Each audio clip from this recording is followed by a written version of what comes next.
Bom dia, vocês estão bem? Aleluia. Quantos querem mais de Deus? Sabe, eu quero que você continue com seus olhos fechados. Comece a conectar com a presença de Deus nas regiões celestiais. Pai, nós temos tanta fome do Senhor, ó Deus. Nós temos tanta sede da Tua presença. Mais, Espírito Santo. Quero que você respire bem fundo. Respire a presença de Deus bem fundo nessa manhã. Senhor, nós nos desconectamos de tudo aquilo que está lá fora. Nós desconectamos de toda agenda. Nós desconectamos de toda preocupação, de todo pós-culto. Desconectamos a nossa alma, desconectamos os nossos pensamentos, levamos os nossos pensamentos cativos a Ti, ó Deus. E nos conectamos com o Senhor, ó Pai.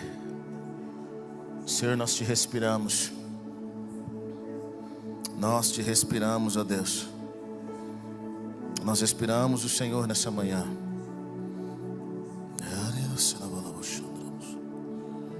Nós respiramos o Senhor nessa manhã, ó Deus. Respiramos a Tua realidade. Respiramos o Teu nome, ó Deus, mais. Acalma o nosso espírito nessa manhã, Senhor. Acalma o nosso espírito nessa manhã, ó Deus. Nós voltamos os nossos olhos para o Senhor. Voltamos os nossos olhos para o Senhor. Nós voltamos os nossos olhos para o Senhor, ó Deus. Para a movimentação daquilo que o Senhor está fazendo. Para os Teus anjos, ó Pai. Senhor, nós reconhecemos a Tua presença nessa manhã. Reconhecemos a Tua presença nessa manhã. Nos recusamos, ó Pai, a nos mover sem a Tua direção e sem a Tua presença.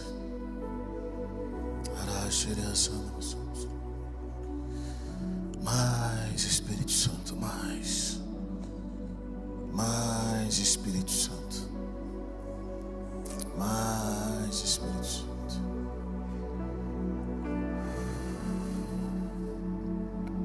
Mais. Rios de águas vivas nessa manhã.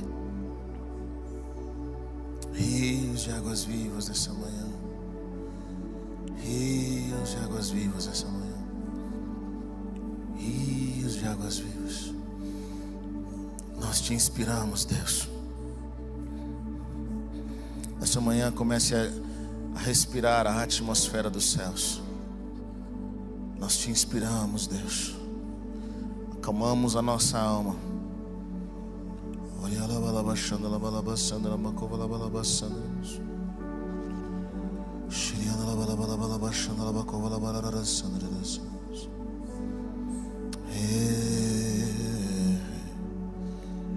O Senhor nos leve a voar mais alto, mais alto, mais alto nessa manhã. Nós abraçamos a realidade dos céus. Nós acalmamos a nossa alma nessa manhã.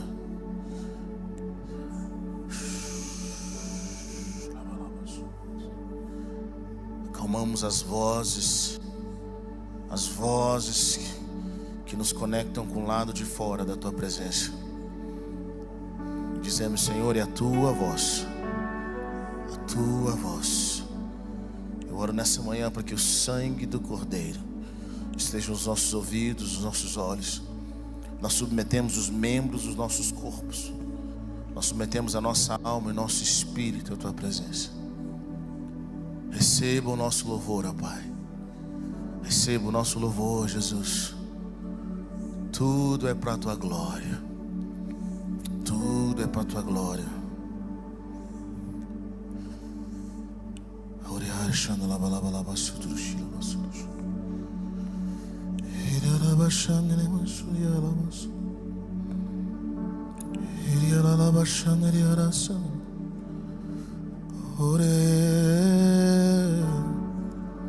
Comece a entoar canções ao Senhor, canções espontâneas. Levante sua voz a Ele nessa manhã.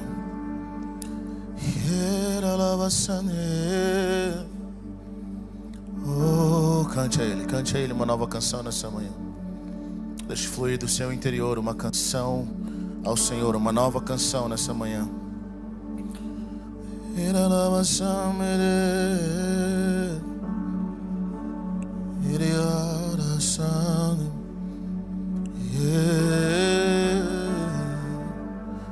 Acalmamos o nosso espírito.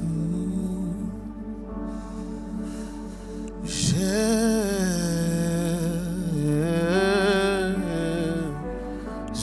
acalmamos o nosso espírito.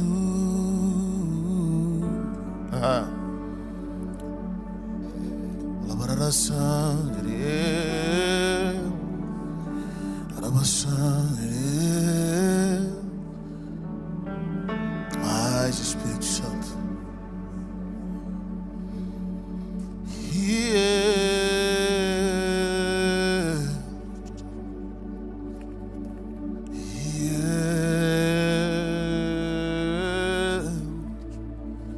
Mais Espírito Santo, levante sua voz, levante sua voz.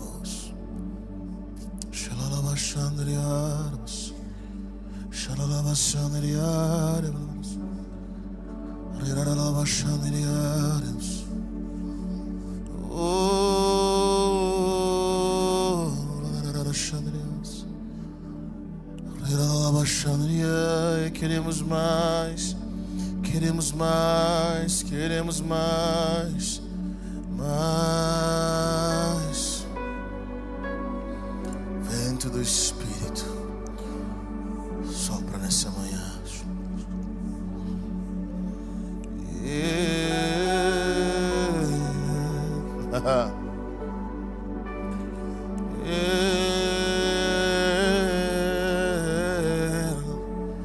Vento do Espírito sopra nessa manhã.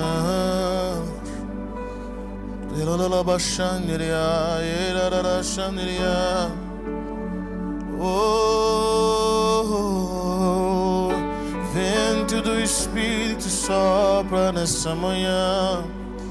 Sopra nessa manhã.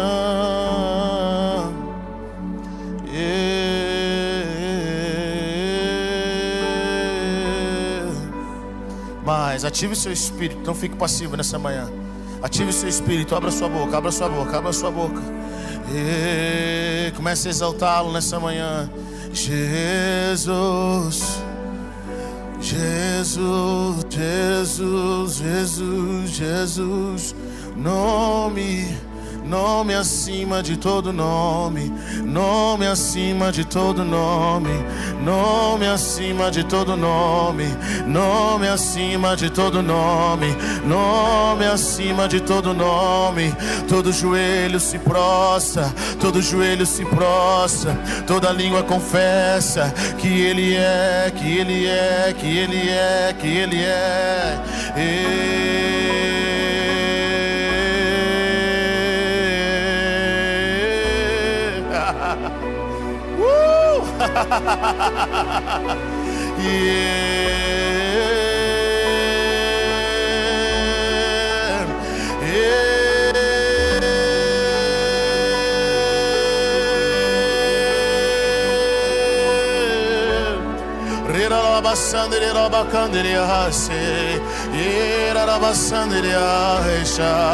Receba novas línguas, receba a cura da depressão, receba a cura da sua enfermidade, receba novos níveis no Senhor, receba um novo nascimento, receba a libertação da acusação, receba.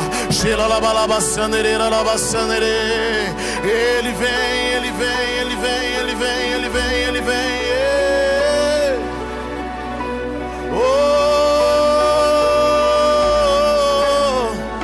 Novos olhos, que o Senhor abra os seus olhos nessa manhã. Mais Espírito Santo. Oh, receba novas línguas, seja batizado com o Espírito Santo. Se você ainda não foi, receba o batismo com fogo. Mais, mais, mais, mais, mais, mais, mais. Checa, sereia. Hey, hey, hey.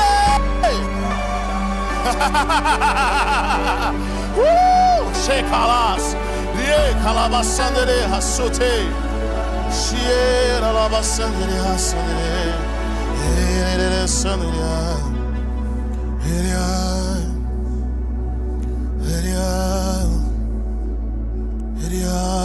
Nome acima de todo nome.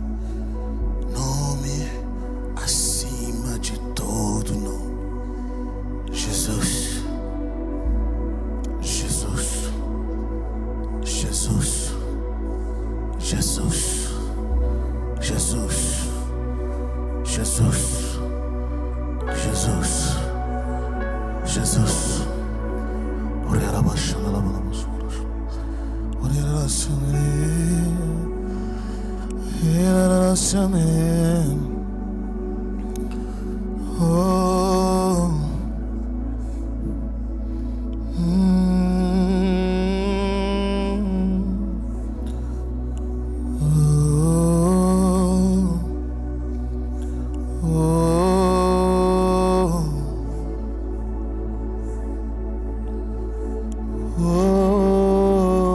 Abre os nossos olhos aos céus, Deus. Abre os nossos olhos aos céus. Abre os nossos olhos aos céus.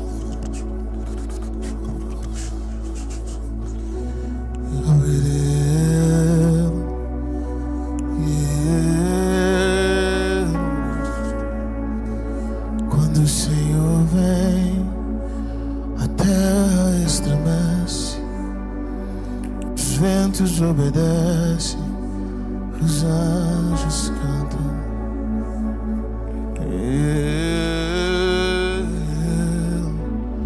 Quando o Senhor vem, a terra estremece, os ventos obedecem, os anjos cantam.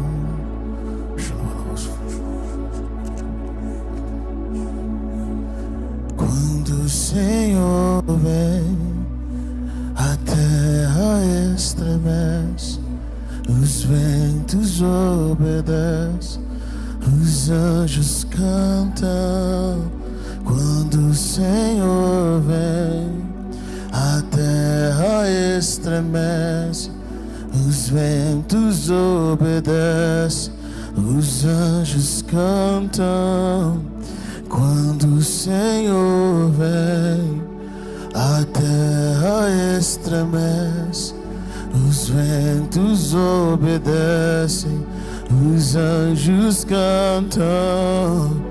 Quando o Senhor vem, a terra estremece, os ventos obedecem, os anjos cantam.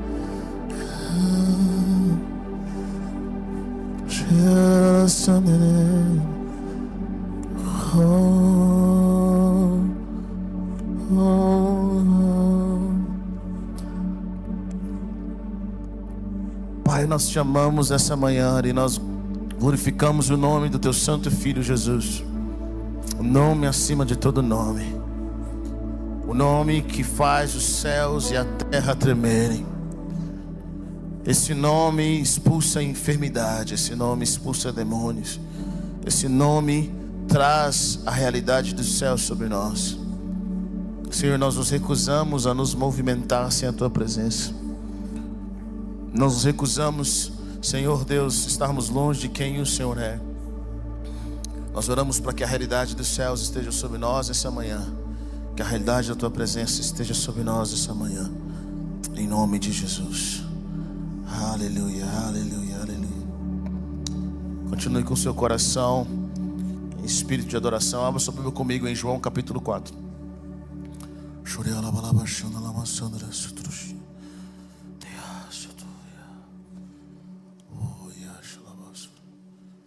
João capítulo 4, versículo 1. Aleluia. Quantos acharam? Diga amém. João 4, versículo 1. Os fariseus ouviram falar que Jesus estava fazendo e batizando mais discípulos do que João. embora não fosse Jesus quem batizasse, mas os seus discípulos. Quando o Senhor ficou sabendo disso, saiu da Judéia e voltou uma vez mais à Galiléia. Era-lhe necessário passar por Samaria. Assim, chegou a uma cidade de Samaria chamada Sicar, perto das terras que Jacó dera a seu filho José. Havia ali o poço de Jacó. Jesus, cansado da viagem, sentou-se à beira do poço. Isso se deu por volta do meio-dia. Nisso veio uma mulher samaritana tirar água. Disse-lhe Jesus: dê-me um pouco de água. Os seus discípulos tinham ido à cidade comprar comida. A mulher samaritana lhe perguntou: como o Senhor, sendo judeu, pede a mim, uma samaritana, água para beber? Pois os judeus não se dão bem com os samaritanos. Jesus lhe respondeu: se você conhecesse o dom de Deus e quem está pedindo água, você lhe teria pedido e dele receberia água viva. Disse a mulher: o Senhor não tem como tirar água e o poço é fundo. Onde posso conseguir essa água viva? Acaso o Senhor é maior do que o nosso pai Jacó, que nos deu o poço do qual ele mesmo bebeu, bem como seu filho e seu gado? Jesus respondeu: quem beber dessa água terá sede outra vez, mas quem beber da água que eu lhe der nunca mais terá sede. Ao contrário, a água que eu lhe der se tornará nele uma fonte de água a jorrar para a vida eterna. A mulher lhe disse: Senhor, dê-me dessa água, para que eu não tenha mais sede, nem precise voltar aqui para tirar água. Ele disse: vá, chame o seu marido e volte. Não tenho marido, respondeu ela. Disse-lhe Jesus: você falou corretamente, dizendo que não tem marido. O fato é que você já teve 5, e o homem com quem agora vive não é seu marido. O que você acabou de dizer é verdade. Disse a mulher: Senhor, eu vejo que é profeta. Nossos antepassados adoraram neste monte, mas vocês, judeus, dizem que Jerusalém é o lugar onde se deve adorar. Jesus declarou: creia em mim, mulher. Está próxima a hora em que vocês não adorarão o Pai nem neste monte, nem em Jerusalém. Vocês, samaritanos, adoram o que não conhecem, nós adoramos o que conhecemos, pois a salvação vem dos judeus.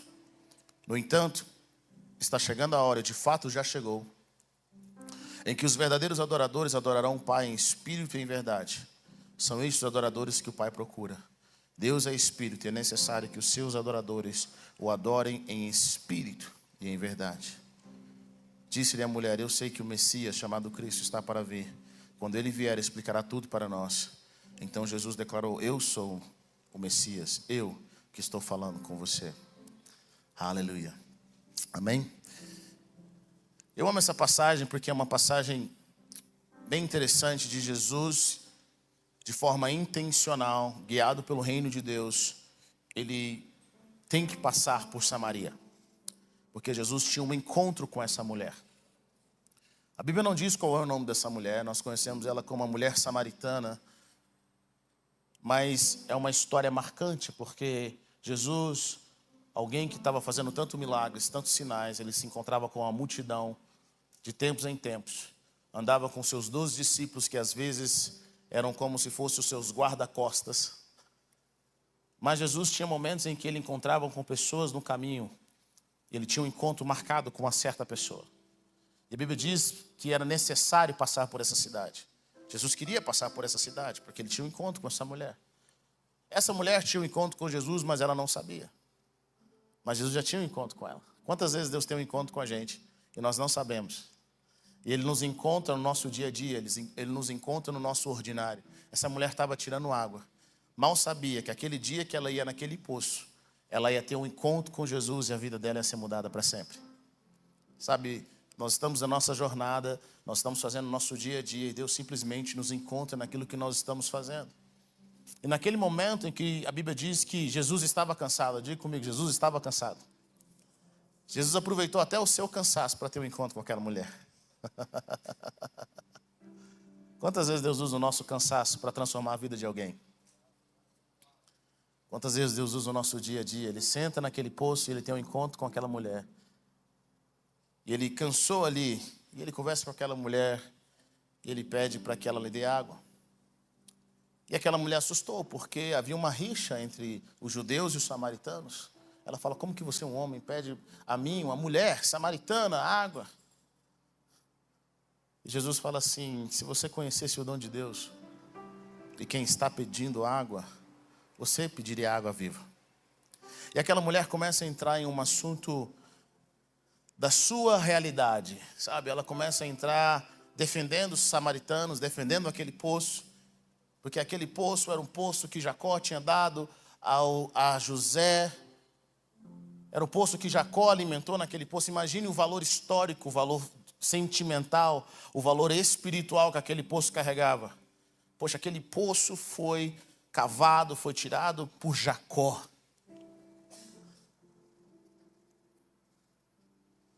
Aquele poço era algo poderoso, era algo representativo. Se tinha alguma coisa que naquela região eles iriam lutar para preservar, era aquele poço. Era o poço de Jacó. E ela estava tirando a água daquele poço que milhares de anos atrás ainda existia. E aí ela fala, Jacó não só bebeu desse poço, mas alimentou o seu gado. E ela começa a trazer algo natural, enquanto Jesus está mostrando algo espiritual. É comum Deus fazer isso, eu quero que você entenda. É comum Deus pegar coisas naturais para revelar coisas espirituais. Estão comigo ou não? É comum Deus usar um milagre natural para revelar uma realidade espiritual. Bom, pessoas que estão focadas no natural, elas não vão perguntar para Deus aquilo que significa no espiritual. Esse era o problema de Jesus com as multidões, porque Jesus fez a multiplicação dos pães e os peixes, e aquela multiplicação estava apontando para algo maior, mas a multidão não queria esse algo maior, ela queria só os pães e os peixes. Deus sempre usa coisas terrenas como paralelo das coisas celestiais. E aqueles que têm fome por Deus, aqueles que têm fome pelo Senhor, eles não ficam satisfeitos com as coisas naturais. Aqueles que têm fome por Deus, eles não param aonde a maioria das pessoas iriam parar. Aqueles que têm fome por Deus sempre vão além. É por isso que Moisés não pede a Deus a capacidade de fazer milagres. Moisés pede a Deus como que ele poderia caminhar mais com ele. Como que ele poderia ver a sua glória, a sua face. Como que ele poderia conhecê-lo mais. Quando Jesus faz a multiplicação, a pesca maravilhosa, Pedro, diferente de qualquer pessoa carnal, Pedro simplesmente, ele não fala assim, Jesus, vamos montar uma sociedade? Ele fala, Jesus, afasta de mim porque eu sou pecador. Porque ele viu naquela multiplicação algo maior do que a sua necessidade básica. E Jesus conversa com essa mulher e ele começa a dizer a ela, quem beber dessa água terá sede outra vez. Mas quem beber da água que eu lhe der nunca mais terá sede. Ao contrário, a água que eu lhe der se tornará nele uma fonte de água a jorrar para a vida eterna. Aqui você tem alguns entendimentos bem poderosos. Primeiro entendimento que nós temos, Jesus, essa mulher tinha aquele poço como algo natural, algo material, mas que tinha um valor histórico, um valor religioso. E Jesus está dizendo para essa mulher o seguinte, você se gloria do poço de Jacó. Você se gloria da sua religião. Mas deixa eu falar algo para você. Quem bebe desse poço vai ter sede de novo.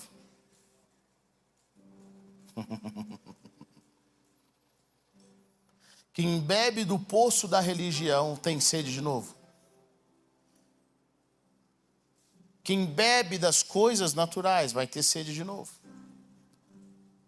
Jesus está dizendo isso, você está se gloriando do poço de Jacó, daquilo que você bebe, das coisas naturais. Mas deixa eu falar algo para você, isso que você está fazendo não tem valor comparado ao reino dos céus. Isso que você está fazendo não tem valor quando você se conecta com a eternidade. O seu sistema religioso não vai te satisfazer. Como é que eu sei que eu estou vivendo um sistema religioso ao invés de estar vivendo o reino de Deus? Bom, é a sede que você tem. Sabe, quem bebe da religião nunca está satisfeito. Não tem uma fonte em si mesmo. Mas quem bebe de Jesus não apenas é satisfeito, mas tem uma fonte que flui do seu interior. Rios de águas vivas fluem do seu interior. Por quê? Porque agora você se torna uma fonte. E olha que interessante, Jesus ainda continua trabalhando com essa mulher. E ela fala, Senhor, me dê dessa água, para que eu não tenha mais sede, nem preciso voltar aqui para tirar água. A mulher ainda não tinha entendido. Quantas vezes Deus fala com a gente não entende? Quantas vezes Deus está ministrando o nosso coração, nós ainda não entendemos. Quantos milagres Deus faz na nossa vida, mas ainda nós não entendemos o milagre. Nós achamos que entendemos o milagre, mas ainda não entendemos o milagre. Os nossos olhos estão fechados, porque nós achamos que o milagre é aquilo físico apenas, enquanto Deus está querendo mostrar uma realidade sobrenatural sobre as nossas vidas. Deus está querendo mostrar a nós uma verdade eterna, um princípio que funciona para a eternidade. E aí Jesus, ele não responde a essa mulher, ele fala: mulher, você não entende nada que eu digo. Jesus fala: vai lá chamar seu marido. E ela fala: Senhor, não tenho marido. E Jesus fala: você disse a verdade. Você já teve alguns maridos e o que você tem agora não é seu. Bom, quero que você entenda algo. Quando Deus te faz uma pergunta, Ele não quer saber a resposta, Ele já sabe. Ele quer saber se você sabe a resposta. Quando Deus pergunta para Adão: Adão, onde você está? Não é que Deus não sabia onde Adão estava. Deus sabia onde Adão estava. Bom, o problema é que Adão agora, ele não sabia onde ele estava. Porque ele não se perdeu apenas fisicamente, mas ele se perdeu espiritualmente. Ele perdeu a sua identidade. É por isso que nós vemos na palavra, algumas vezes Jesus fala: porque o Filho do Homem veio buscar e salvar aquele que se havia perdido. Quem se havia perdido? A humanidade se perdeu. Ela se perdeu da sua identidade, da sua origem. Ela se perdeu do seu propósito em Deus. Jesus faz essa pergunta para essa mulher. E essa mulher agora, ela fala assim: eu não tenho marido. E Jesus começa a contar a vida daquela mulher. Ele começa a trazer uma realidade daquela mulher. E aí ela começa a entrar num assunto espiritual. É interessante isso, porque pessoas com a vida bagunçada gostam de ser religiosas. Já observou isso? Pessoas com a vida bagunçada gostam de contar a teologia delas de uma forma poderosa. O que elas não podem contar é o testemunho. Elas não podem contar qual foi a última vez que elas teve um encontro com Jesus. Elas podem contar o que um pastor fulano de tal falou das heresias da igreja. Elas podem contar o que os ministros da justiça que nós temos por aí podem falar teologicamente, a heresia, assim, assim, assado. O que elas não podem falar? Elas não podem falar qual foi a última vez que elas tiveram um encontro com Jesus. Elas não podem falar qual foi a última vez que o Espírito Santo falou na vida delas. Isso elas não podem falar. Elas criticam tudo, elas criticam todos, mas elas não podem falar. Pessoas com a vida bagunçada gostam de colocar na sua vida religiosa algo poderoso, como se isso tivesse valor. Mas deixa eu falar algo para você, querido. Sabe o que tem valor? É você ser testemunha.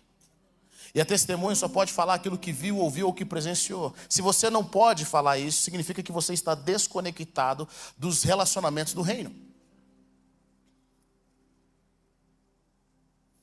E ela começa. Bom,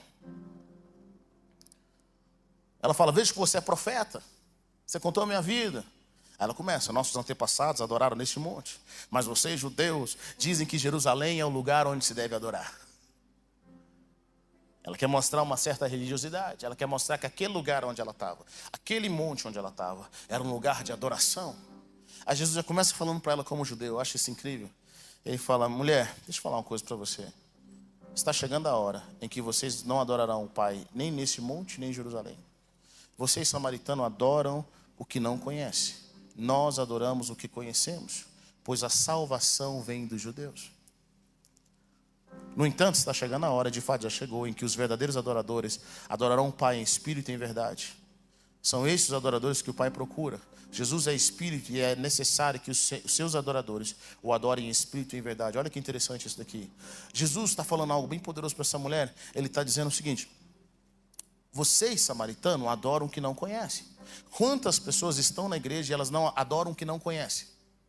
Elas cantam para aquilo que elas não conhecem. Existe um número alto de pessoas que estão na igreja, que elas cantam e louvam quem elas ainda não tiveram uma experiência. E é um problema, porque quando você adora quem você não conhece, de alguma forma a sua adoração ainda não é genuína. Ela não tem raízes.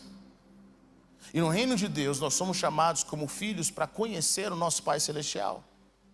E Jesus está dizendo: os judeus sabem quem eles adoram, quem eles conhecem. Mas ele fala assim: fisicamente nenhum lugar mais é importante.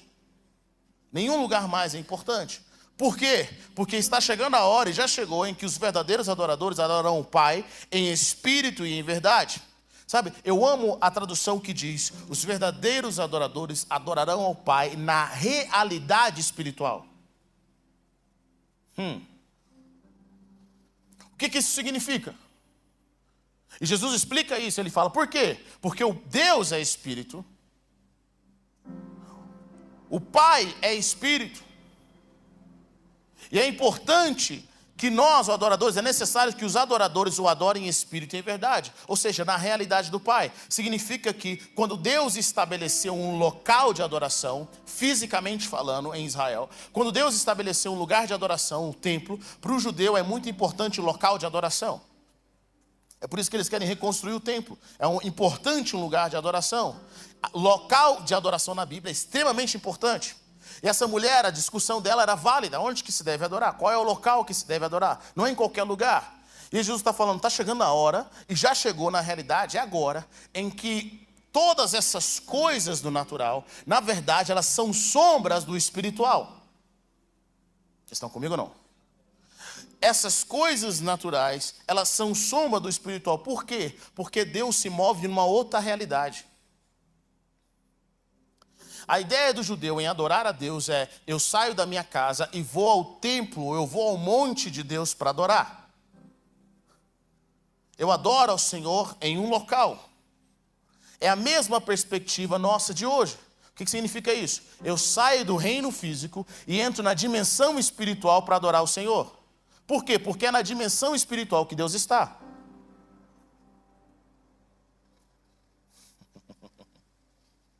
Bom, Deus não é carne, Ele é espírito. E é importante nós adorarmos aonde Ele está. Vamos lá. Guarde isso no seu coração. Sei que vocês ainda não entenderam, mas guarde isso no coração. Ele fala, vai chegar um momento em que vocês vão adorar nessa atmosfera, vocês vão adorar nesse local. É lá que Deus está buscando os adoradores. Ele está buscando adoradores. E é nesse lugar que Ele quer encontrar os seus adoradores. Não é Deus que vem para cá, é nós que vamos até Ele. Está comigo ou não? E aí ele tem essa conversa com a mulher. Por que isso é importante, Heber? Porque você precisa entender algo poderoso. Em Lucas 17, 20 e 21, Jesus diz o seguinte. Jesus diz, o reino de Deus não vem de forma visível. Nem se dirá, aqui está Ele, ou lá está, porque o reino de Deus está no meio de vocês. O reino de Deus está entre vocês. Diga comigo, o reino de Deus não vem de modo visível. O reino de Deus, ele não vem de modo visível. É o que Jesus está nos dizendo. Significa o seguinte, que esse templo não é o reino de Deus.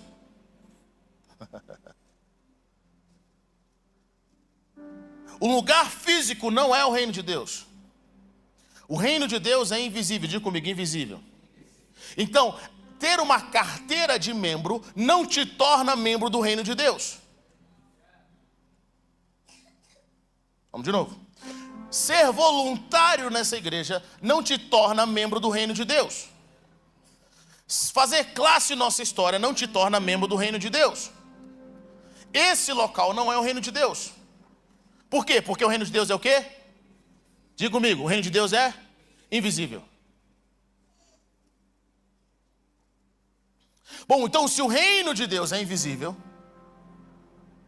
a forma como eu devo julgar se alguém faz parte ou não do reino de Deus é através da característica invisível sobre ele.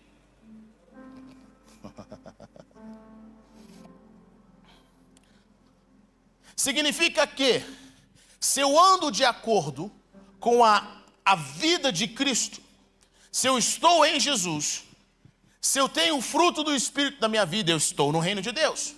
Mas se eu me movo na carnalidade, se eu não nasci de novo, eu não tenho o reino de Deus. Fisicamente nós podemos parecer igual, mas no reino espiritual há uma diferença.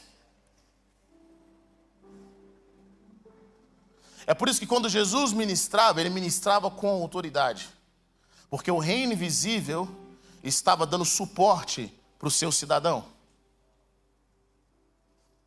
Eita.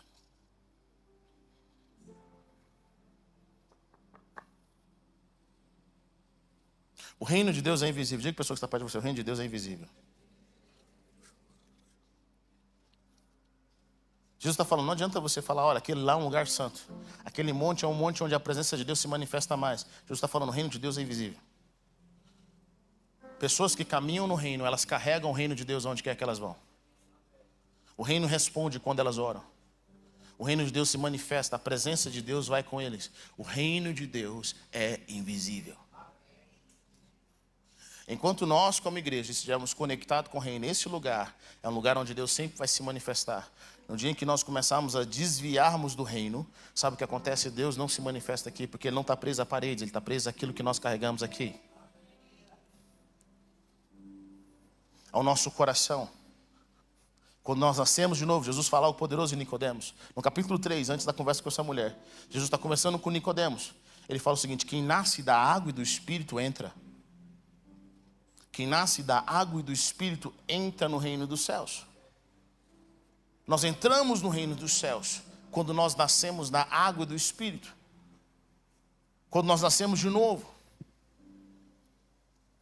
Oh, aleluia. Jesus está conversando com essa mulher, ele está falando, mulher, deixa eu falar uma coisa para você. Não é um lugar físico, mas é um lugar espiritual. É um lugar invisível. E nesse lugar invisível, os filhos do reino conseguem acessar. Mas pastor Heber, como que eu sei que o reino de Deus se manifesta? Bom, você sabe. Por que você sabe? Porque existe uma paz de Deus que entra no seu coração. Você sabe porque os anjos começam a se movimentar.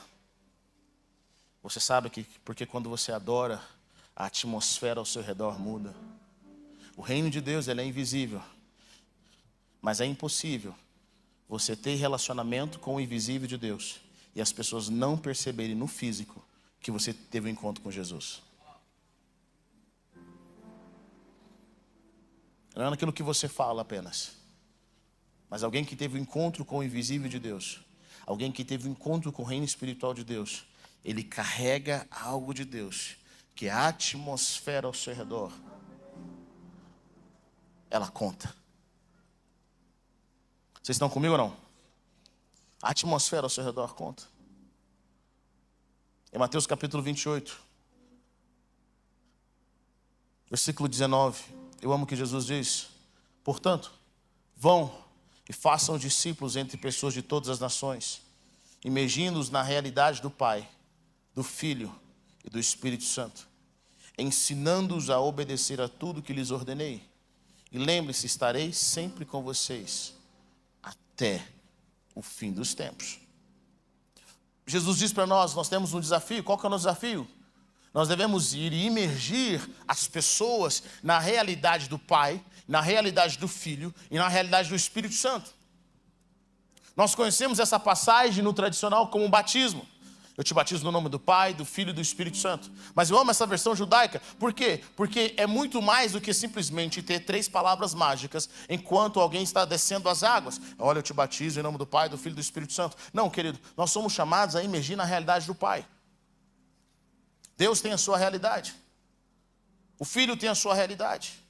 E o Espírito tem a sua realidade.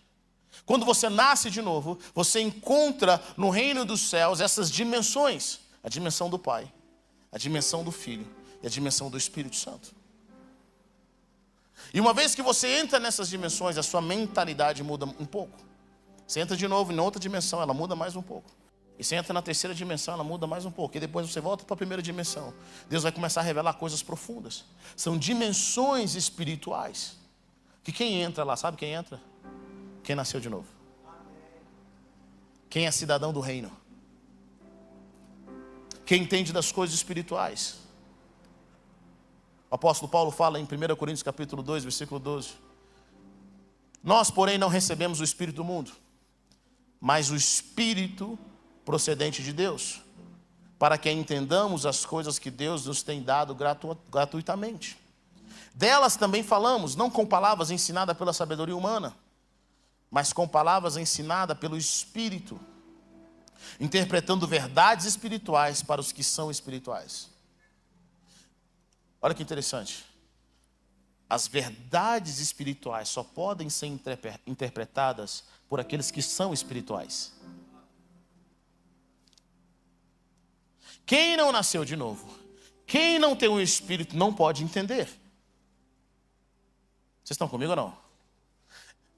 Porque verdades espirituais só são interpretadas por quem é espiritual. Quem nasceu de novo, existe algo no seu ser que fala, cara, eu não consigo entender 100%. Mas eu estou conseguindo interpretar. Por quê? Porque dentro de mim eu tenho o Espírito de Deus. Esse Espírito Santo começa a falar no meu coração. Sabe, eu não sei como profetizar, mas eu nasci de novo. Mas essa verdade espiritual começa a ser ministrada no meu coração. Existe um clamor, existe um desejo no meu espírito. São verdades espirituais. Ele fala, nós ensinamos palavras de espírito, interpretadas verdades espirituais para os que são espirituais. Quem não tem o Espírito não aceita as coisas que vêm do Espírito de Deus, pois lhes são loucura e não é capaz de entendê-las, porque elas são discernidas espiritualmente. Quando você nasce de novo, quando você nasce no seu espírito, agora o seu espírito também carrega um discernimento.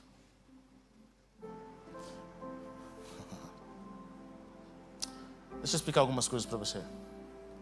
No reino natural, algumas coisas nós aprendemos no processo, na jornada, na educação. Existe um método educacional no reino físico, no reino natural, que você passa no step 1, step 2, 3, você vai ali, você vai aprendendo pouco a pouco. Mas no reino espiritual, a dinâmica de aprendizagem é diferente. Às vezes você simplesmente sabe porque sabe. Você recebeu um download do céu, existe uma confirmação no seu espírito e você fala, cara, o que é isso? Eu não sabia 5 segundos antes, mas agora eu sei. Quantos já experimentaram isso? Quantos já experimentaram que às vezes você vai falar com alguém, você fala, Senhor, o que eu vou falar aqui? Deus, eu não sei o que vai falar. De repente você abre a sua boca e até você está notando o que você está falando. Você fala, rapaz, mas pessoalmente eu estou falando aqui com você, mas só um minuto. Profundo, hein?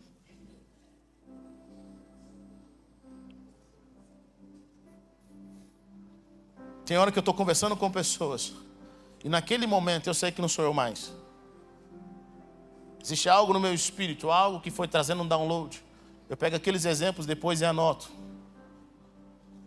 Por quê? Porque no reino espiritual a educação é diferente. São métodos diferentes. Paulo está dizendo isso, as coisas espirituais são discernidas espiritualmente. Então não adianta você tentar discernir coisas espirituais com materiais carnais.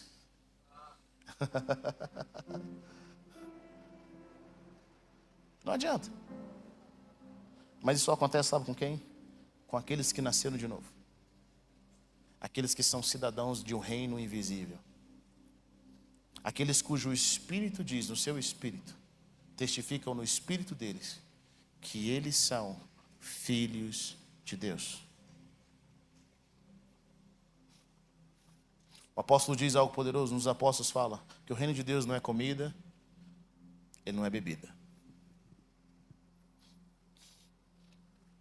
Ele é algo que transcende a isso.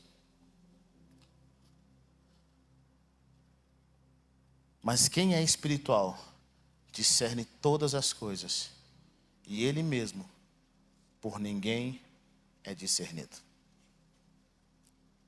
Existe uma luta quando nós nascemos de novo. Sabe qual luta que é? Para nós agora vivermos essa realidade, essa nova realidade. Nós nascemos de novo, mas nós nos acostumamos com a realidade da terra. O nosso padrão, o nosso ponto de referência é aquilo que nós aprendemos no natural. Você nasceu de novo, existe a paz de Deus sobre o seu coração. Você sabe que você nasceu de novo, você recebeu o Espírito Santo. Existe o Espírito Santo sobre a sua vida, mas agora qual que é o desafio? O desafio é você quebrar o ponto de referência natural e começar a se movimentar a um ponto de referência espiritual. E por que é um desafio? Porque todos os dias você ainda acorda no seu corpo natural. Então, para você viver no reino espiritual, para você aprender das coisas do reino de Deus, você precisa ser intencional. Diga comigo, intencional. Sabe, quando eu fui aos Estados Unidos, eu nasci nos Estados Unidos e cresci no Brasil, mas quando eu fui ao Brasil, nos Estados Unidos, depois de terminar minha faculdade aqui em 2010, sabe algo que me estranhou bastante? Eu cheguei lá e descobri brasileiros que moram há 40 anos nos Estados Unidos e não sabem uma palavra de inglês. Alguém conhece alguém assim? O cara está lá há 40 anos. Você pede para ele pedir uma comida no McDonald's, ele não sabe pedir. Aí você pergunta, mas como isso é possível? Bom, eu achei de alguma forma que dentro do avião mesmo, eu já ia começar a falar inglês. Descendo lá, você já fala um hi. Você já viu um vídeo das menininhas que elas fazem uma oração e falam assim, Deus vai batizar a gente para falar inglês, já viu? Já viu esse vídeo dessa menininha? Vamos orar aqui para Deus falar, para a gente falar inglês. Ela, elas começam a conversar uma com a outra. Eu acho isso engraçado demais. Muito crente acha que essa é a realidade. Bom, mas quando você chega na América, você vai descobrir que por mais que você queira falar, você sinta o desejo de falar, se empolgue em falar, você vai descobrir que se você não estudou, você não vai falar. Eu nunca esqueço quando eu fui pedir pela primeira vez, e olha que eu gostava bastante de inglês aqui, eu fui pedir uma comida no Burger King. Eu falei, foi a primeira vez que eu saí sozinho, eu falei, cara, não é possível, eu vou passar vergonha aqui. Pelo menos o number one eu sei falar. Aí eu cheguei lá, não era bem o que eu queria comer, mas eu na fila assim, eu falei assim, ela, o que você quer? Eu, number one. É o que todo brasileiro faz, é ou não é? Chegando lá no number one, aí ela falou assim, Sprite ou Coke? Aí eu, Coke, eu understand, Coke. Só que tinha uma palavra que eu não estava preparado. Meu curso de inglês não me treinou para isso. Sabe qual era? For here or to go. E a mulher começou, for here to go, o quê? For here to go, o quê? For here to go significa para comer o quê ou para levar? Até que um brasileiro na fila de trás falou, filho, é para comer aqui ou para levar? Aí eu falei assim, for here, for here. Eu amava inglês, ouvia músicas em inglês, mas ainda não sabia. Eu estou melhor do que um amigo meu. Ele passou por isso também, falou, Heber, eu passei pela mesma coisa que você. No aeroporto. Quando a mulher falou, for here to go, eu falei, Sprite.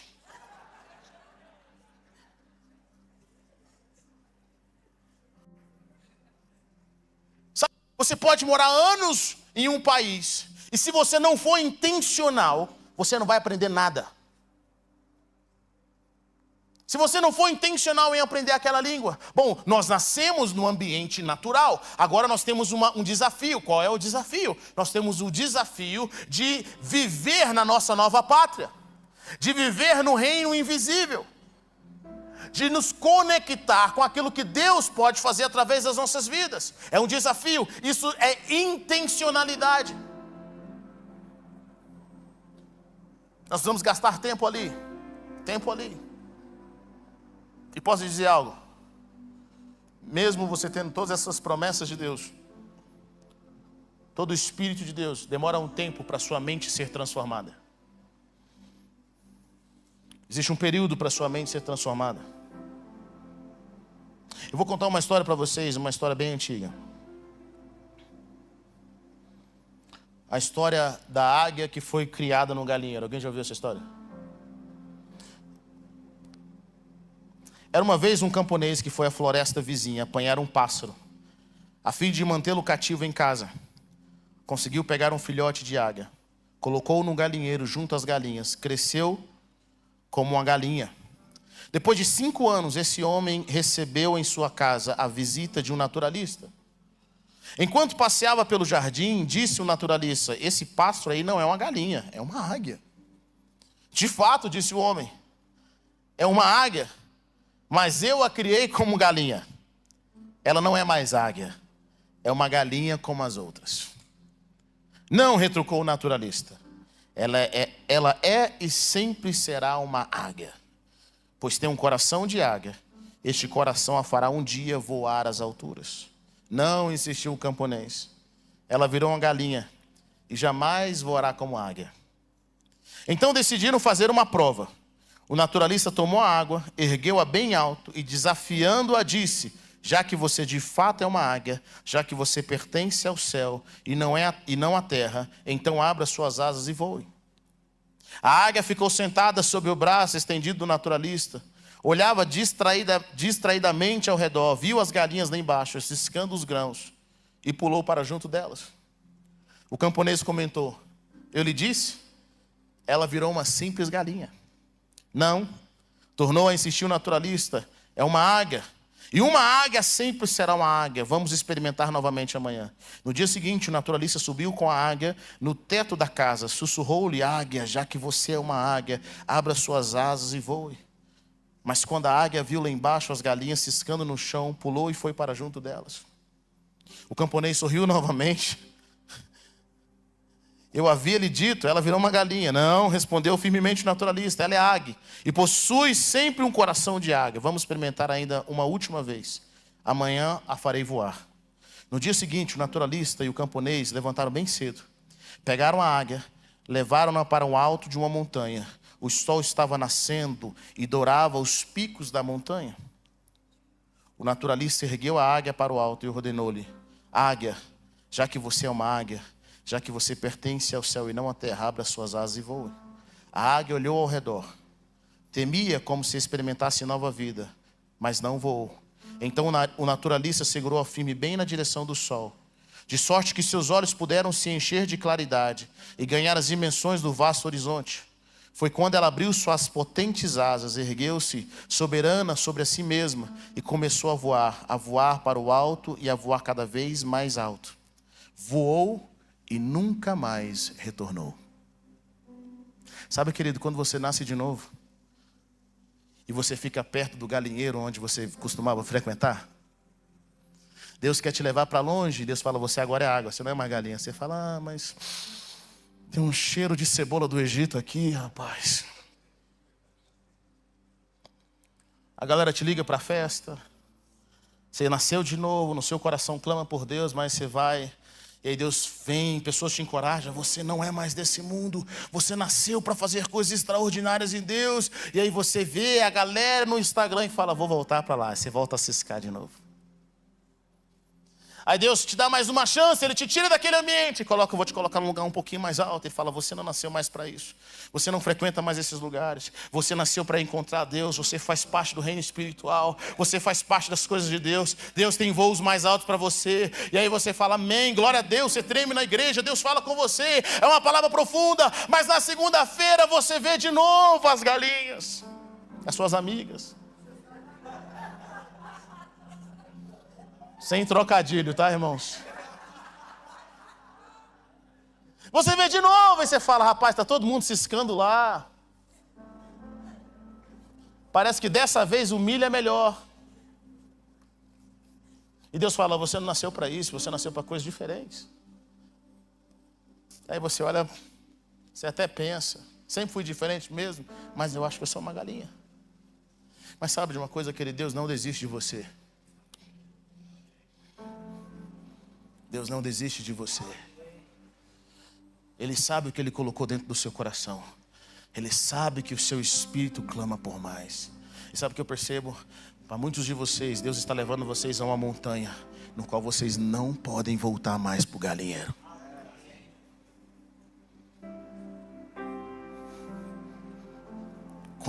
Quando essa águia viu o sol, e ela estava num lugar tão alto, ela abre as asas e ela nunca mais volta. Eu quero dizer algo poderoso para você nessa manhã. Você nasceu no reino de Deus. Está na hora de você subir a um monte bem alto e ver o sol da justiça, abrir as suas asas e ver o que Deus preparou para você no reino espiritual. Nós podemos caminhar em níveis maiores. Nós podemos fazer coisas maiores. Eu sei que para alguns de vocês, vocês ainda estão no vale da decisão. Mas hoje o Senhor te chama para sair da carnalidade e viver uma vida espiritual como nunca antes. Hoje Deus te chama para adorá-lo em espírito e em verdade. Pode parecer impossível, mas para quem nasceu de novo, jamais é impossível. Essa mulher, que Jesus tem uma conversa com ela, ela encontrou o Messias. E para sempre, do seu interior, fluíram rios e rios de águas vivas. Quantos creram nessa manhã, creem nessa manhã, que nasceram águia? Quando você nasceu de novo, você nasceu uma águia.